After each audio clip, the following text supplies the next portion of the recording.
If they think you're crude, go technical. If they think you're technical, go crude. Advice from Johnny Mnemonic in the story of the same name from William Gibson, 1981. The character has a cybernetic implant in his brain that allows him to carry around data in place of his memories. And so now it is May 19, 2020, and we're looking at this list of 20 new books this week from Literary Hub, and this is another crude look at a selection of new releases. And the goal here is to get a sense of the extent to which books that are coming out, that which is being read, that which is being recommended, engages or not with contemporary digital reality. And for those books that aren't about that, what are they doing? How are they avoiding sort of that present moment in which they're being written? And so there's nothing wrong with the books that aren't about that contemporary digital reality, but we want to get a very quick and crude sense of the sort of scale of what is going on here. And so we're just going to do a live look at this list of 20 books across various major publishers brought together by Literary Hub, which is a good resource. Curtis Sittenfeld, Rodham. This is a novel about a young Hillary Rodham Clinton. A technically brilliant book, but not a technical book. And this is The Motion of the Body Through Space. This is a novel by Lionel Shriver. So let's see what this is about.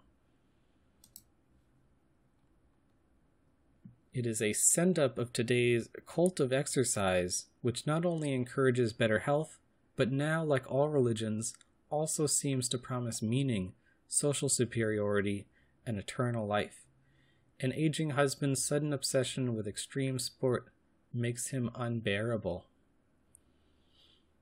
So, again, we're just looking very quick, crude look at these publisher blurbs, not looking through the novel, not reading what Lionel Shriver has to say about this. So there are things that won't be here. And so if we're looking at a modern day cult of fitness, it's very possible that some of this gets into online communities. He's 60, maybe he has a Fitbit, maybe not. But that's not really clear from this stage. So let's look ahead to this Brown album by Purachista Kakpour. This is essays on exile and identity, and in particular, it's chronicling immigrant and Iranian-American life in our contemporary moment. And so we're centered in on this idea of the contemporary moment, but what does that entail as expressed through this book? So this is her a bit younger. She rebels, she bleaches her hair and flees to the East Coast, where she finds her community. Then 9/11 happens, and with horror, Purachista watches from her apartment window as the towers fall. Extremism and fear of the Middle East rises in the aftermath, and then again with the election of Donald Trump. Purachista is forced to finally grapple with what it means to be Middle Eastern and Iranian, an immigrant, and a refugee in our country today. So you have this time scale from 9/11, 2001, to the election of Trump in 2016.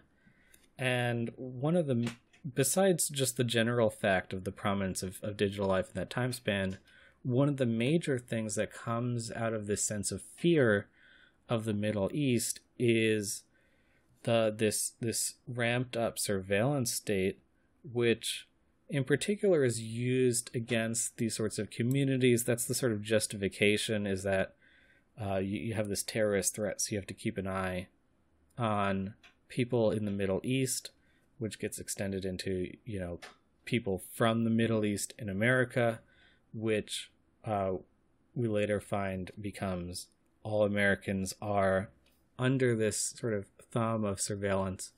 So unclear from here to what extent, if any, these essays get into that sort of element of this.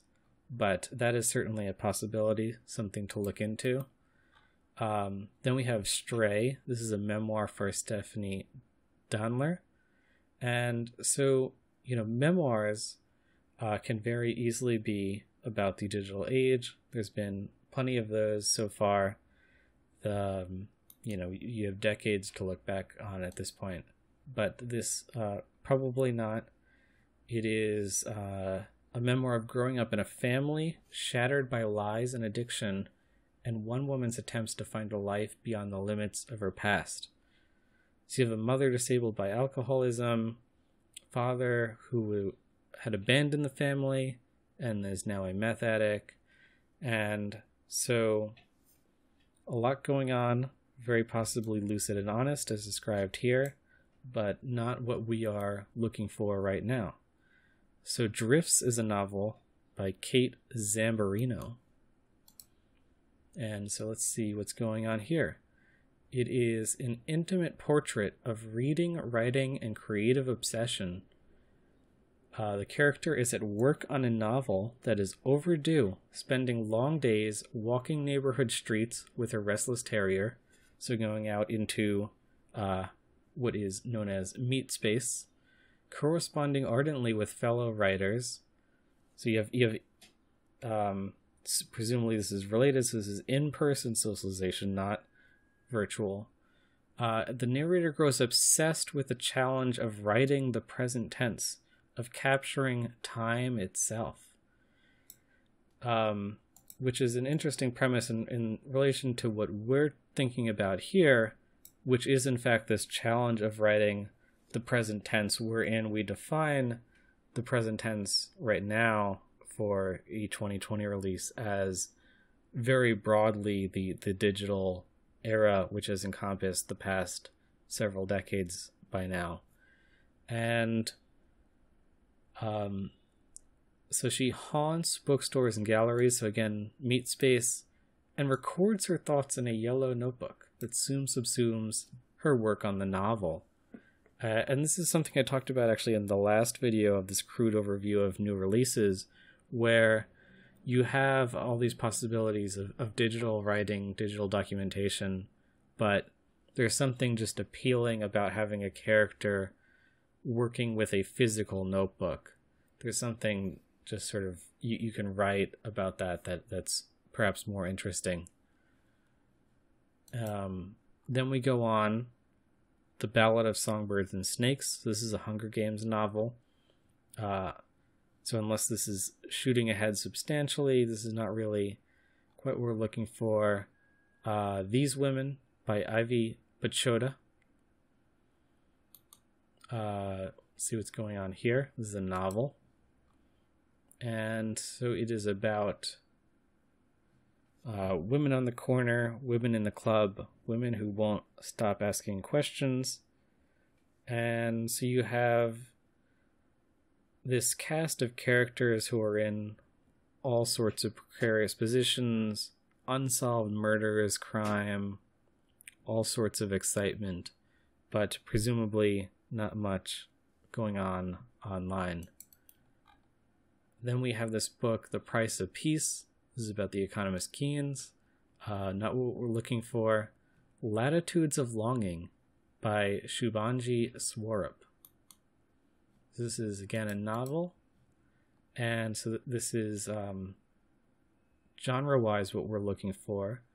This follows the interconnected lives of characters in search for true intimacy.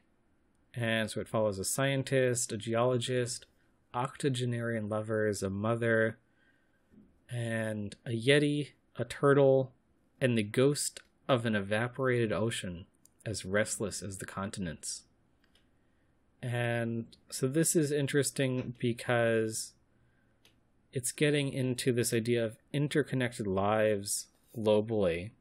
And so we have this context where you have this network that connects the world globally, but is probably not here. And in fact, the infrastructure that makes those connections possible is in fact in this evaporating ocean.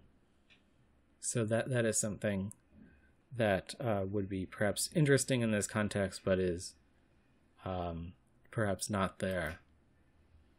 This is then a nonfiction book, Sex Matters, How Male-Centric Medicine Endangers Women's Health and What We Could Do About It. Probably not getting into what we're looking for. Here We Are, My Friendship with Philip Roth. This is about the poet Philip Roth, not what we're looking for. This surely is. This is Dark Mirror, Edward Snowden and the American Surveillance State. So this is getting precisely into what I was talking about with the Brown Album book. Those essays on what is the one side of this context here. And so here we have so far a count of 1 out of 20 dealing with the sort of present digital moment. And, you know, this is another look at the sort of Edward Snowden and everything going on around that, which is a very sort of interesting and important topic, but, you know, nothing radically new to explore here. This is something that we have the gist of.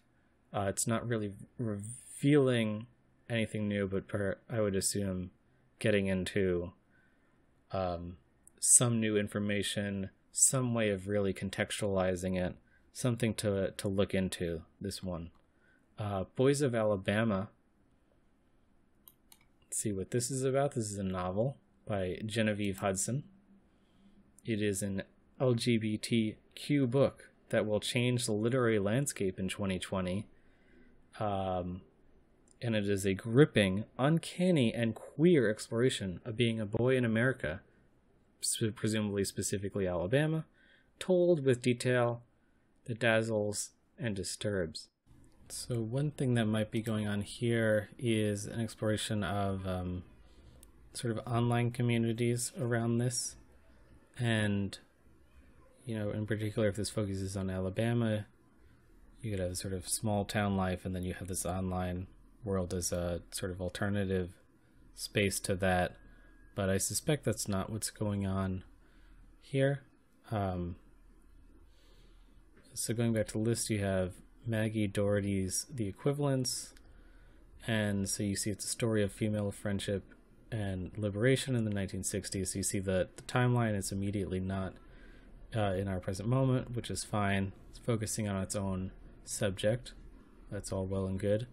And then you have this novel, The Silence by Susan Allett. And so let's see what's going on here. So again, what I was talking about, you know, immediately you see it is 1997, and then you jump back another 30 years to 1967.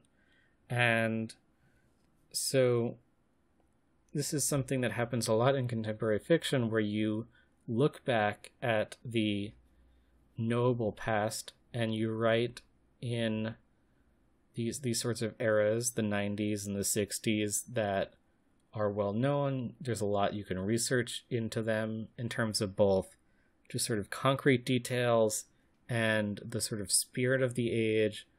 And so you have this challenge when you're writing about the very present, and this is true for this sort of digital context, but it's also true throughout, you know, the whole history of narrative, that you know, don't really know the present as well as you know the past. The past is much more knowable. There's much more that you can sort of reference, but also even just on an intuitive way, you can look back and have a sense of some larger scale.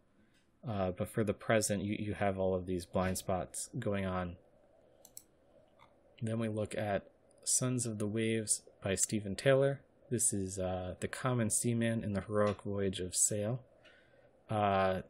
Rollicking narrative of life at sea in the age of sail. Non-fiction, I assume. And, you know, looking back at this earlier moment, that sort of research is certainly valuable, right? This is an example of something that, you know, I have no critique of this. It's probably very interesting, but not what we're looking for right now. Then we have this novel, A Week at the Shore, Barbara Dolinsky. Explores how lives and relationships are forever changed when they reunite at a beach house in Rhode Island.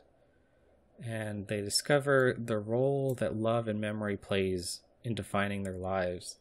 And so this is not what we were looking at the very, very beginning when we're talking about Johnny Mnemonic, where you have this exploration of memory, but it's through this very science fiction-y story about the sort of cybernetic implants and so on. This is, fast forward now to 2020, and this novel is about the sort of beach house and this much more general sense of our relationship to place and how our memories are sort of embedded in the world, which is not, something that's suddenly not interesting anymore, but it's not what we're looking for right now. And so then we have The Tree and the Vine. And so this is a translated book. This is new, but this is from 1955. So obviously not what we're looking for right now. It's not going to be from the past few decades in terms of setting. Set in the years leading up to the Nazi occupation of Amsterdam. Then we have Rule by Rowana Miller. This is a novel, seemingly fantasy. The epic conclusion to the unraveled Kingdom trilogy. A magical seamstress joins forces with a revolutionary leader brother in a deadly bid to change history. And so looking back in time, also fantastical elements, magic and so on. Very useful elements to have in crafting certain sorts of narratives. Very entertaining, potentially, but not getting into what we're looking for right now. And so then we have this last book, which is, again, a non-fictional exploration of a topic, researched project, Who Needs a Worldview by Raymond Gayus. And so very sort of broad, provocative question at the heart of this, but not about this sort of digital present moment. And so we've gone through this list of 20 books, and we've hit, again, just one out of the 20 here that is about the sort of present digital reality and, some possible elements of others. So the Brown album, for instance, is about a lot of stuff that's going on at the same time. And so everything that's talked about in that Snowden book is going to, if not explicitly, implicitly play into the background of this topic here. But the question for us right now is to what extent you have books that are really directly grappling with this topic and trying to think through ways of describing that world, those sorts of experiences, and so on. And from this look here, across multiple publishers, multiple subjects, multiple genres, we saw not very many for this week of May 19th, 2020.